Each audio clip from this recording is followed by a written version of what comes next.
Estamos de volta, obrigado pela sua preferência. Continuamos com o nosso debate. Vou agora voltar ao professor Régio Conrado.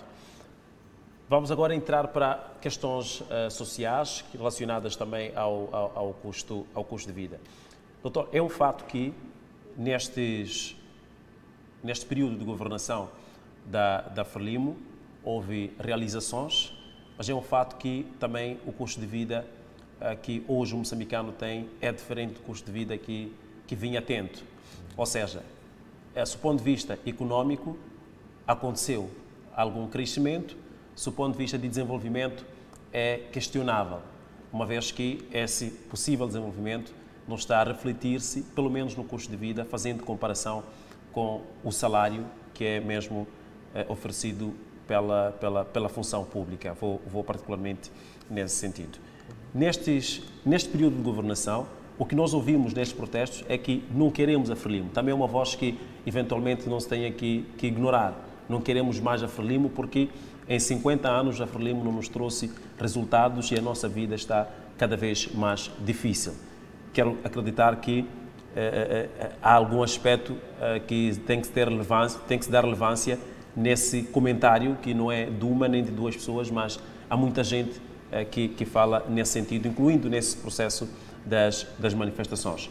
A questão que eu coloco é, Dr. Régio, quanto tempo a Frelimo tem, neste caso Daniel Chapo, tem para resolver problemas essenciais, de modo que o povo moçambicano possa perceber que não está em causa nenhum partido, mas está em causa uma nação? Agora, há questões de ordem metodológica que vai-me permitir, portanto, que eu possa fazer duas achegas. Por favor. A primeira, a tese, 50 anos a Frelimo não fez nada. Se perceber bem o substrato dessa tese, é verdade que ela é substancial para fazer propaganda política, para fazer campanha, para manipular, portanto, as massas. É consistente nessa perspectiva. Mas, do ponto de vista da observação, não é consistente.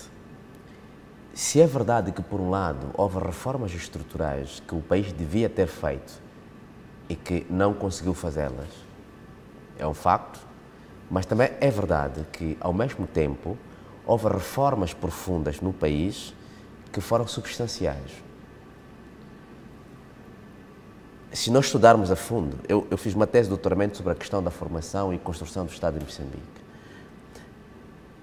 Há vários problemas no processo de construção do Estado de Moçambique. Mas há uma coisa que eu me recuso a aceitar, é dizer que em 50 anos nós não fizemos nada.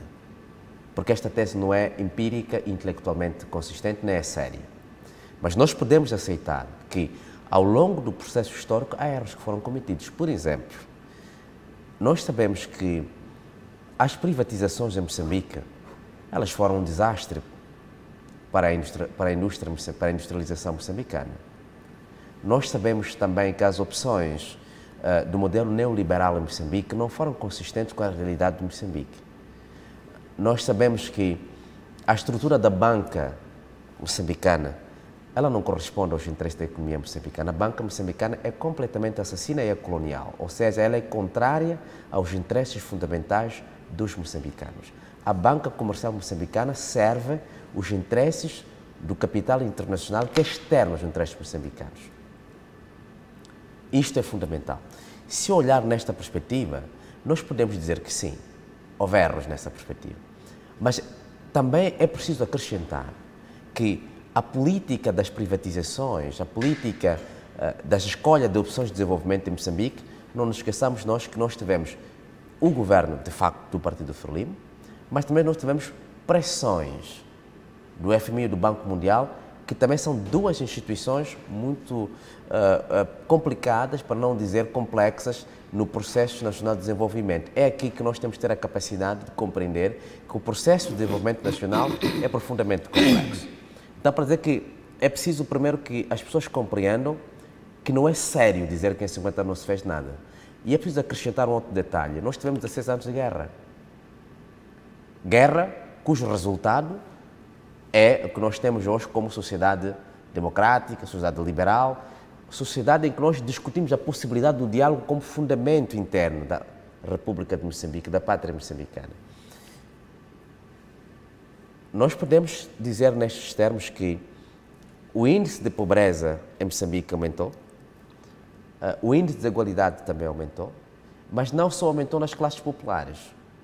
Isto afetou até as classes médias. Classes médias normalmente eram classes que pertenciam à estrutura do aparelho do Estado, funcionário público, que também foi afetado pela penetração desproporcional da pobreza, da miséria, para não dizer da desqualificação social da sua própria condição de vida.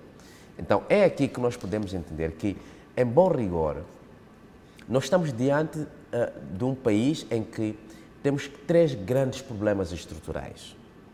O primeiro grande problema é a questão da pobreza, que parece não estar suficientemente, digamos, desestruturada. Ou seja, ela tem muita estrutura, tem muita ciclicidade. Ela, no fundo, é muito profunda nas estruturas sociais da sociedade moçambicana. A questão das desigualdades. Subentende que a desigualdade é, no fundo, uma condição em que aqueles que têm mais recursos financeiros em função das posições sociais que ocupam é tão diferente quanto as condições sociais daqueles que não ocupam nenhuma posição na sociedade.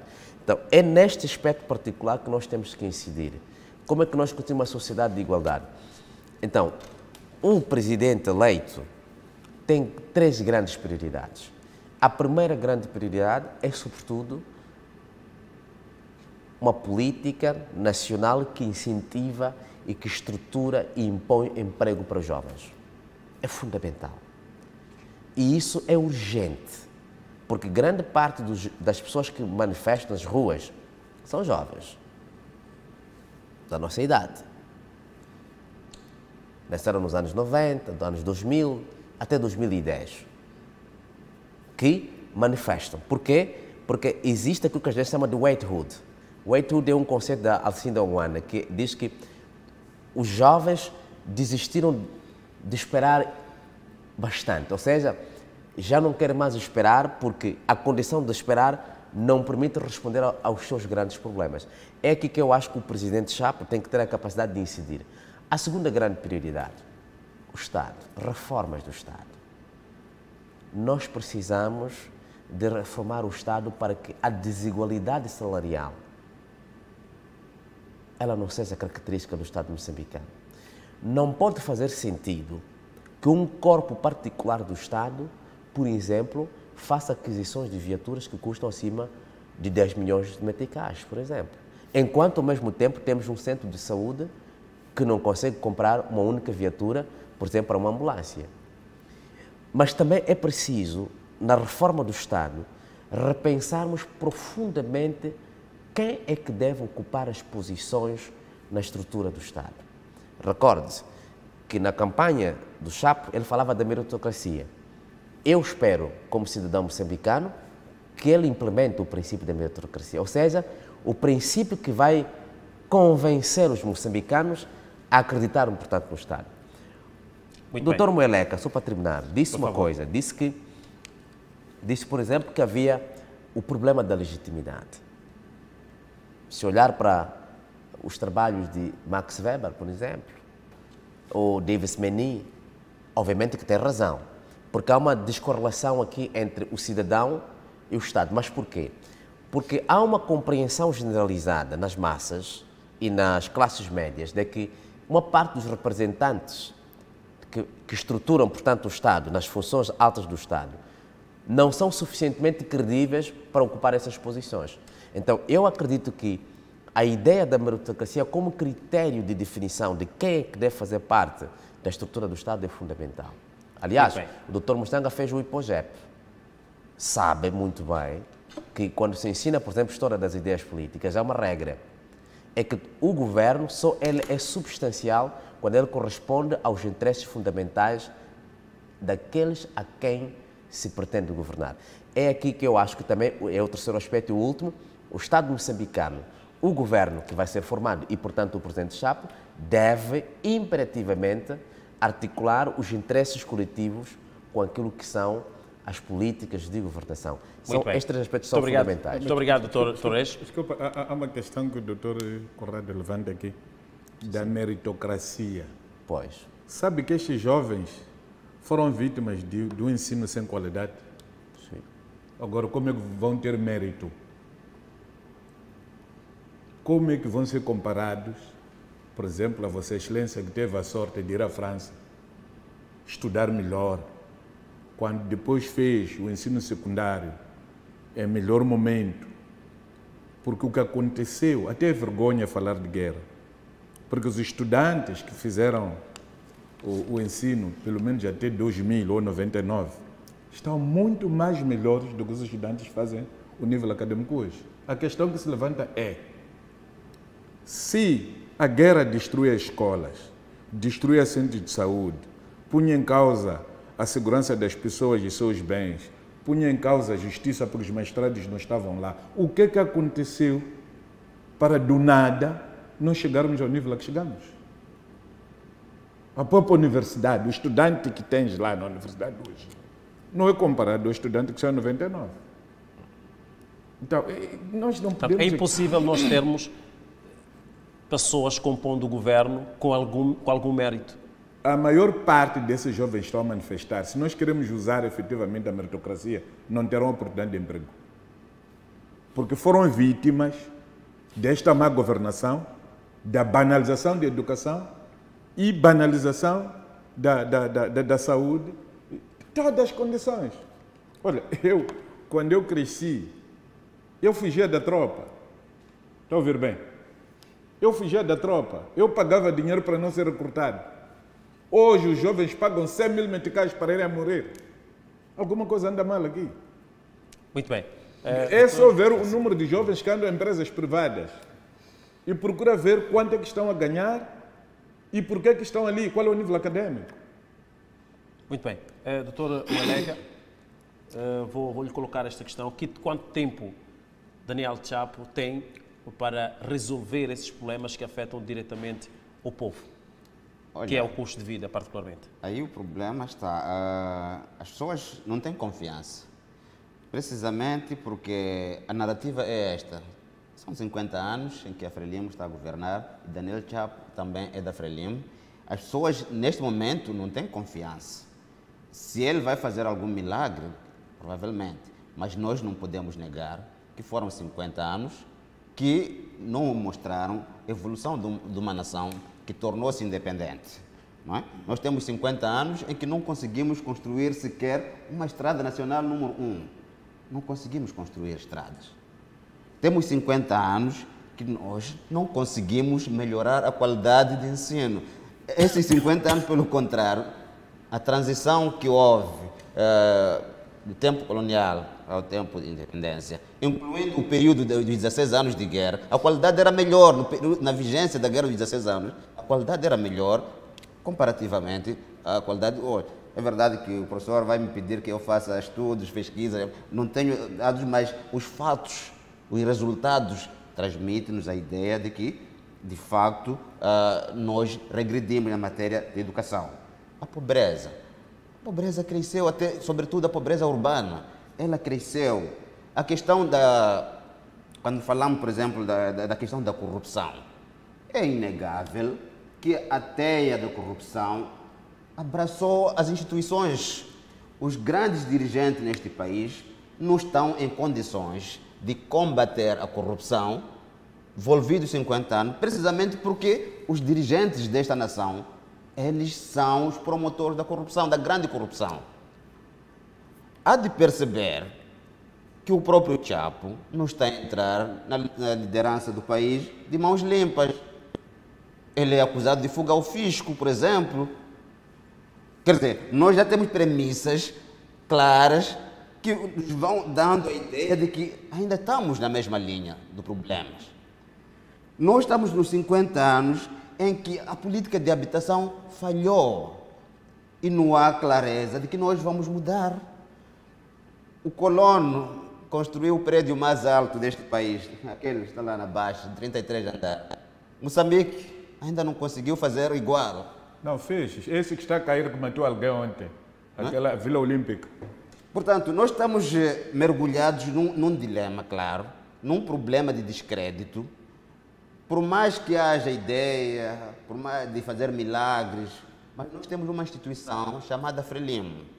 E nós sabemos como é que a instituição chamada Frelimo constitui a sua governação. É baseada na camaradagem e Chapo não vai fazer diferente. Não vale a pena virmos aqui com a ideia de que Chapo vai fazer diferente. Não há nada de meritocracia. Porque o sistema, o processo ou a fórmula que a Frelimo usa não mudou e não vai mudar de constituição do governo. Portanto, a comissão política tem uma palavra a dizer. Então, este que é o grande problema. E nós, a resistência que o povo apresenta neste momento é porque já tentou esperar por muito tempo. Já tentou acreditar nas diversas propagandas de boa governação que nunca chegaram. E este povo perdeu a paciência, chegou na fase de saturação. E nós, hoje, não podemos comprar a narrativa de que, por ser Chapo, vai ser melhor que Nussi, vai ser melhor que Gabuza ou melhor que Chissano. Não é verdade, porque a fórmula é a mesma. E todos esses que eu mencionei têm uma palavra a dizer na composição do governo. Portanto, tem alguns acordos partidários que prejudicam, portanto, o projeto de administração pública. Então, este aqui é o grande problema. Este problema, infelizmente, mantém-se. Agora, vamos envolver outros moçambicanos. Se nós queremos ser melhor, é preciso envolver outros moçambicanos que não pensam partido, que não pensam, portanto, forças partidárias. Vamos pensar moçambicanos que estudaram, que tiveram oportunidade. Eu estou com alguma pena porque sinto que também os nossos acadêmicos estão a ter inclinações partidárias. Estão a ter discursos partidários. No passado, os políticos tinham medo da academia, de acadêmicos. Mas hoje, os acadêmicos estão-se a prostituir para a direção dos políticos. Perdem aquilo que foi o seu investimento acadêmico e vão se deixando